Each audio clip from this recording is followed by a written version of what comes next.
Farewell, my heart. Farewell. For now.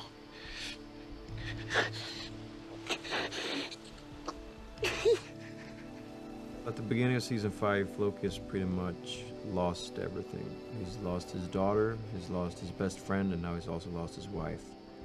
So he feels that he has nothing to live for anymore in this world. He feels almost as if he's died, or certainly something inside him has died, and he has to leave. What I am now is nothing. And all this nothing I give to the gods to do with as they please. And I shall be an empty ship with no rudder set upon their endless sea. As he says in the end of season 4, he kind of submits himself to the gods. He's kind of realized that whatever he's tried before hasn't worked. The violence and the killing, and he's had it with all that. Floki, why are you building a toy boat? Huh? It's not a toy. It's a one-man boat. And where do you think you're going to sell it to? To where the gods decide. So he makes a boat for himself. A small boat, a boat that one man can handle. And without taking any navigational equipment at all, he sails away in it, trusting that the gods will take him somewhere. He's both escaping from something and trying to arrive somewhere. He has this kind of awakening.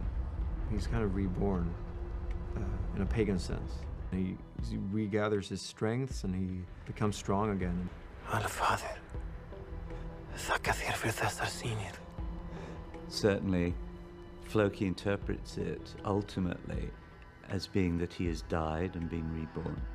So it's a different Floki that we see in season 5. Floki has always been very weighted down by his own demons, and he's been very aggressive, and he's been very hateful, and it hasn't led him to anything good ever.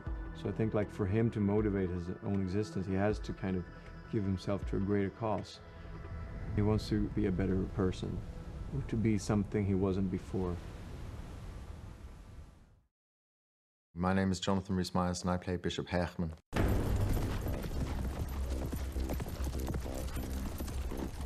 Bishop Heahmund is a Christian warrior. He's the Bishop of Sherborne. His allegiance is to King Aethelwulf, King of Wessex. This place is full of ghostly memories. God help those who did this. If King Edward's body is here, let us find it! I needed a new character in the show who could at least inspire some hope in these dismal times, and when all the Saxon forces are splintered and incapable of responding to the great heathen army.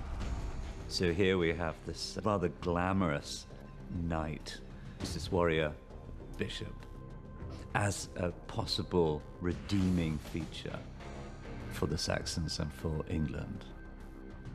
We must clean and restore this place despoiled by those heathen barbarians. Tell the people who fled from here that it's safe to return. Yes, Your Grace. Heahmund is hoping to convert the entire Viking world.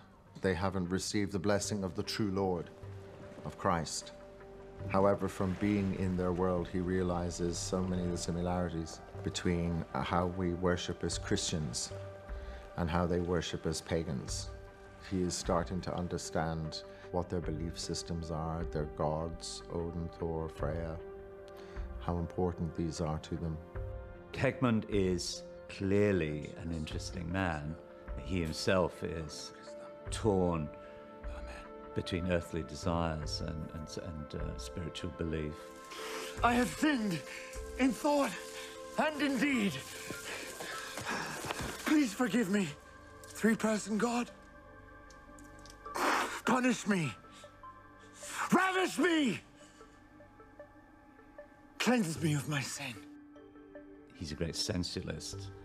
He's an amazing warrior, but very aware of his sinful nature and at war with himself.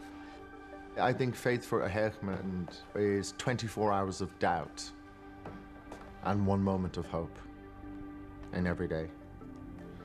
He is constantly at conflict with the nature of what God is, what Christ is, and what his purpose is. Amen. Amen. But at the same time, he believes that he is put in situations because God, as God's chosen warrior, God has presented him with this opportunity, an opportunity to evolve, get closer to Heahmund's final goal, which is to die gloriously in battle and to be seated at the right hand of the Father.